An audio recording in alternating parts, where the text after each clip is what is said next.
Angan hikmat dan undangan kebodohan.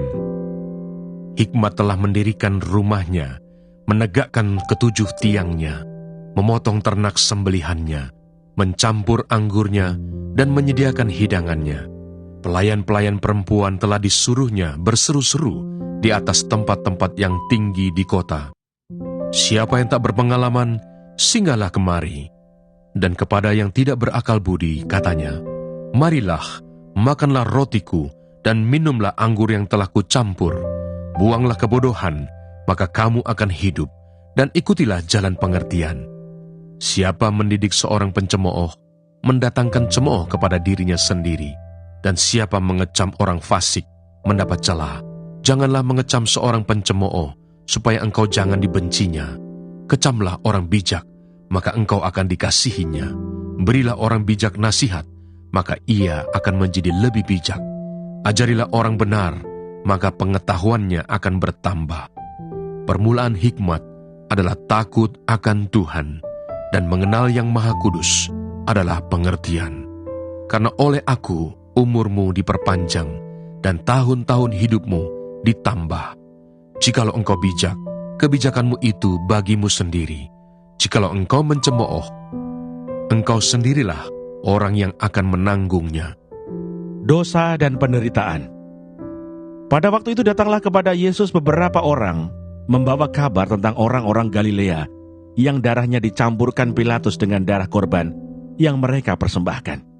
Yesus menjawab mereka, "Sangkamu orang-orang Galilea ini lebih besar dosanya daripada dosa semua orang Galilea yang lain? Karena mereka mengalami nasib itu? Tidak, kataku kepadamu. Tetapi jikalau kamu tidak bertobat, kamu semua akan binasa atas cara demikian. Atau sangkamu ke-18 orang yang mati ditimpa menara dekat Siloam lebih besar kesalahannya daripada kesalahan semua orang lain yang diam di Yerusalem? Tidak, kataku kepadamu. Tetapi jikalau kamu tidak bertobat, kamu semua akan binasa atas cara demikian." Perumpamaan tentang pohon ara yang tidak berbuah. Lalu Yesus mengatakan perumpamaan ini. Seorang mempunyai pohon ara yang tumbuh di kebun anggurnya, dan ia datang untuk mencari buah pada pohon itu, tetapi ia tidak menemukannya. Lalu ia berkata kepada pengurus kebun anggur itu, "Sudah 3 tahun aku datang mencari buah pada pohon ara ini, dan aku tidak menemukannya. Tebanglah pohon ini. Untuk apa ia hidup di tanah ini dengan percuma?" Jawab orang itu, "Tuan, biarkanlah dia tumbuh tahun ini lagi. Aku akan mencangkul tanah sekelilingnya dan memberi pupuk kepadanya. Mungkin tahun depan ia berbuah. Jika tidak, tebanglah dia." Menyembuhkan orang sakit pada hari Sabat. Pada suatu kali Yesus sedang mengajar dalam salah satu rumah ibadat pada hari Sabat. Di situ ada seorang perempuan yang telah 18 tahun dirasuk roh, sehingga ia sakit sampai bungkuk punggungnya dan tidak dapat berdiri lagi dengan tegak. Ketika Yesus melihat perempuan itu, ia memanggil dia dan berkata kepadanya, "Hai ibu, penyakitmu telah sembuh." Lalu ia meletakkan tangannya atas perempuan itu, dan seketika itu juga berdirilah perempuan itu dan memuliakan Allah. Tetapi kepala rumah ibadat gusar karena Yesus menyembuhkan orang pada hari Sabat. Lalu ia berkata kepada orang banyak, "Ada 6 hari untuk bekerja. Karena itu datanglah pada salah satu hari itu untuk disembuhkan, dan jangan pada hari Sabat." Tetapi Tuhan menjawab dia, katanya, "Hai orang-orang munafik, bukankah setiap orang di antaramu melepaskan lembunya atau keledainya pada hari Sabat dari kandangnya dan membawanya ke tempat minuman? Bukankah perempuan ini yang sudah 18 tahun diikat oleh iblis harus dilepaskan dari ikatannya itu, karena ia adalah keturunan Abraham?" Dan waktu ia berkata demikian, semua lawannya merasa malu, dan semua orang banyak bersuka cita karena segala perkara mulia yang telah dilakukannya. Perumpamaan tentang biji sesawi dan ragi. Maka kata Yesus, "Seumpama apakah hal kerajaan Allah, dan dengan apakah aku akan mengumpamakannya? Ia seumpama biji sesawi yang diambil dan ditaburkan orang di kebunnya. Biji itu kecil dan menjadi pohon, dan burung-burung di udara bersarang pada cabang-cabangnya." Dan ia berkata lagi, "Dengan apakah aku akan mengumpamakan kerajaan Allah? Ia seumpama ragi yang diambil seorang perempuan dan diadukkan ke dalam tepung terigu 3 sukat, sampai khamir seluruhnya. Siapa yang diselamatkan?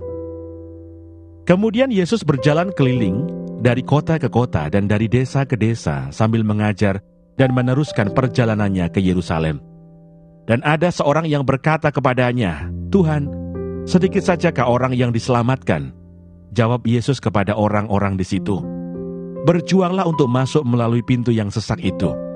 Sebab aku berkata kepadamu, banyak orang akan berusaha untuk masuk, tetapi tidak akan dapat.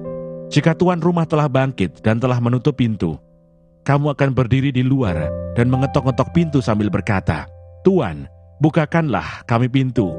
Dan ia akan menjawab dan berkata kepadamu, 'Aku tidak tahu dari mana kamu datang.' Maka kamu akan berkata, 'Kami telah makan dan minum di hadapanmu, dan engkau telah mengajar di jalan-jalan kota kami.' Tetapi ia akan berkata kepadamu, 'Aku tidak tahu dari mana kamu datang. Enyahlah dari hadapanku, hai kamu sekalian yang melakukan kejahatan.' Di sanalah akan terdapat ratap dan kertak gigi, apabila kamu akan melihat Abraham dan Ishak dan Yakub dan semua nabi di dalam kerajaan Allah, tetapi kamu sendiri dicampakkan keluar. Dan orang akan datang dari timur dan barat, dan dari utara dan selatan, dan mereka akan duduk makan di dalam kerajaan Allah. Dan sesungguhnya ada orang yang terakhir, ia akan menjadi orang yang terdahulu, dan ada orang yang terdahulu, yang akan menjadi orang yang terakhir." Ulangan pasal 13. Apabila di tengah-tengah muncul seorang nabi atau seorang pemimpi, dan ia memberitahukan kepadamu suatu tanda atau mujizat, dan apabila tanda atau mujizat yang dikatakannya kepadamu itu terjadi, dan ia membujuk, "Mari kita mengikuti Allah lain yang tidak kau kenal, dan mari kita berbakti kepadanya," maka janganlah engkau mendengarkan perkataan nabi atau pemimpi itu. Sebab Tuhan Allahmu mencoba kamu untuk mengetahui apakah kamu sungguh-sungguh mengasihi Tuhan Allahmu dengan segenap hatimu dan dengan segenap jiwamu. Tuhan Allahmu harus kamu ikuti, kamu harus takut akan Dia. Kamu harus berpegang pada perintahnya, suaranya harus kamu dengarkan, kepadanya harus kamu berbakti dan berpaut. Nabi atau pemimpi itu haruslah dihukum mati, karena ia telah mengajak murtad terhadap Tuhan Allahmu, yang telah membawa kamu keluar dari tanah Mesir, dan yang menebus engkau dari rumah perbudakan, dengan maksud untuk menyesatkan engkau dari jalan yang diperintahkan Tuhan Allahmu kepadamu untuk dijalani. Demikianlah harus kau hapuskan yang jahat itu dari tengah-tengahmu. Apabila saudaramu laki-laki, anak ibumu, atau anakmu laki-laki, atau anakmu perempuan, atau istrimu sendiri, atau sahabat karibmu membujuk engkau diam-diam, katanya, "Mari kita berbakti kepada Allah lain yang tidak dikenal olehmu ataupun oleh nenek moyangmu, salah satu Allah bangsa-bangsa sekelilingmu, baik yang dekat kepadamu maupun yang jauh daripadamu, dari ujung bumi ke ujung bumi," maka janganlah engkau mengalah kepadanya, dan janganlah mendengarkan dia. Janganlah engkau merasa sayang kepadanya, janganlah mengasihani dia, dan janganlah menutupi salahnya, tetapi bunuhlah dia. Pertama-tama tanganmu sendirilah yang bergerak untuk membunuh dia, kemudian seluruh rakyat. Engkau harus melempari dia dengan batu, sehingga mati, karena ia telah berikhtiar menyesatkan engkau daripada Tuhan Allahmu, yang telah membawa engkau keluar dari tanah Mesir, dari rumah perbudakan. Maka seluruh orang Israel akan mendengar dan menjadi takut, sehingga mereka tidak akan melakukan lagi perbuatan jahat seperti itu di tengah-tengahmu. Apabila di salah satu kota yang diberikan Tuhan Allahmu kepadamu untuk diam di sana, kau dengar orang berkata, "Ada orang-orang dursila tampil dari tengah-tengahmu, yang telah menyesatkan penduduk kota mereka dengan berkata, 'Mari kita berbakti kepada Allah lain yang tidak kamu kenal,' maka haruslah engkau memeriksa, menyelidiki, dan menanyakan baik-baik. Jikalau ternyata benar dan sudah pasti bahwa kekejian itu dilakukan di tengah-tengahmu, maka bunuhlah dengan mata pedang penduduk kota itu, dan tumpaslah dengan mata pedang kota itu, serta segala isinya dan hewannya. Seluruh jarahan harus kau kumpulkan di tengah-tengah lapangan, dan harus kau bakar habis kota dengan seluruh jarahan itu sebagai korban bakaran yang lengkap bagi Tuhan Allahmu. Semuanya itu akan tetap menjadi timbunan puing untuk selamanya dan tidak akan dibangun kembali. Dari barang-barang yang dikhususkan itu, janganlah apapun melekat pada tanganmu, supaya Tuhan berhenti dari murkanya yang bernyala-nyala itu, menunjukkan belas kasihannya kepadamu, mengasihani engkau, dan membuat jumlahmu banyak, seperti yang dijanjikannya dengan sumpah kepada nenek moyangmu. Sebab dengan demikian engkau mendengarkan suara Tuhan Allahmu untuk berpegang pada segala perintahnya yang kusampaikan kepadamu pada hari ini, dengan melakukan apa yang benar di mata Tuhan Allahmu. Ulangan pasal 14. Cara berkabung yang dilarang. Kamulah anak-anak Tuhan Allahmu. Janganlah kamu menoreh-noreh dirimu, ataupun menggundul rambut di atas dahimu, karena kematian seseorang. Sebab engkaulah umat yang kudus bagi Tuhan Allahmu, dan engkau dipilih Tuhan untuk menjadi umat kesayangannya dari antara segala bangsa yang di atas muka bumi. Binatang yang haram dan yang tidak haram. Janganlah engkau memakan sesuatu yang merupakan kekejian.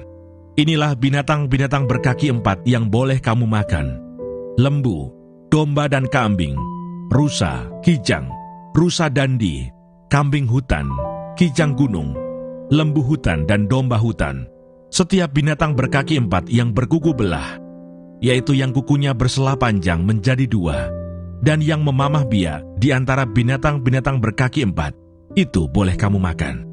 Tetapi inilah yang tidak boleh kamu makan dari antara yang memamah biak, atau dari antara yang berbelah dan bersela kukunya: unta, kelinci hutan dan marmut, karena semuanya itu memang memamah biak, tetapi tidak berkuku belah.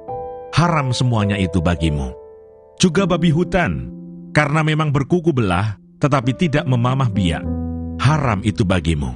Daging binatang-binatang itu janganlah kamu makan, dan janganlah kamu terkena bangkainya. Inilah yang boleh kamu makan dari segala yang hidup di dalam air. Segala yang bersirip dan bersisik boleh kamu makan. Tetapi segala yang tidak bersirip atau bersisik janganlah kamu makan. Haram semuanya itu bagimu.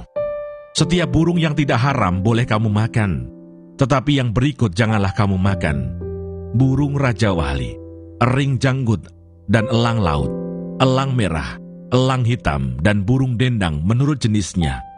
Setiap burung gagak menurut jenisnya, burung unta, burung hantu, camar dan elang sikap menurut jenisnya, burung pungguk, burung hantu besar, burung hantu putih, burung undan, burung ering dan burung dendang air, burung ranggung dan bangau menurut jenisnya, meragai dan kelelawar. Juga segala binatang mengeriap yang bersayap, itu pun haram bagimu, jangan dimakan. Segala burung yang tidak haram boleh kamu makan. Janganlah kamu memakan bangkai apapun, tetapi boleh kau berikan kepada pendatang yang di dalam tempatmu untuk dimakan, atau boleh kau jual kepada orang asing, sebab engkaulah umat yang kudus bagi Tuhan Allahmu. Janganlah kau masak anak kambing dalam air susu induknya. Persembahan persepuluhan. Haruslah engkau benar-benar mempersembahkan 1/10 dari seluruh hasil benih yang tumbuh di ladangmu tahun demi tahun, di hadapan Tuhan Allahmu, di tempat yang akan dipilihnya untuk membuat namanya diam di sana. Haruslah engkau memakan persembahan persepuluhan dari gandummu, dari anggurmu dan minyakmu, ataupun dari anak-anak sulung lembu sapimu dan kambing dombamu, supaya engkau belajar untuk selalu takut akan Tuhan Allahmu.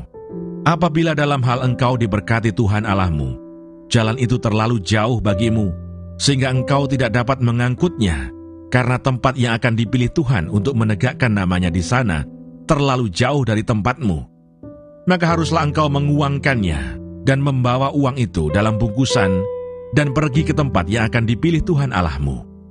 Dan haruslah engkau membelanjakan uang itu untuk segala yang disukai hatimu, untuk lembu sapi atau kambing domba, untuk anggur atau minuman yang memabukkan, atau apapun yang diingini hatimu, dan haruslah engkau makan di sana di hadapan Tuhan Allahmu, dan bersukaria, engkau dan seisi rumahmu. Juga orang Lewi yang diam di dalam tempatmu janganlah kau abaikan, sebab ia tidak mendapat bagian milik pusaka bersama-sama engkau. Pada akhir 3 tahun, engkau harus mengeluarkan segala persembahan persepuluhan dari hasil tanahmu dalam tahun itu, dan menaruhnya di dalam kotamu.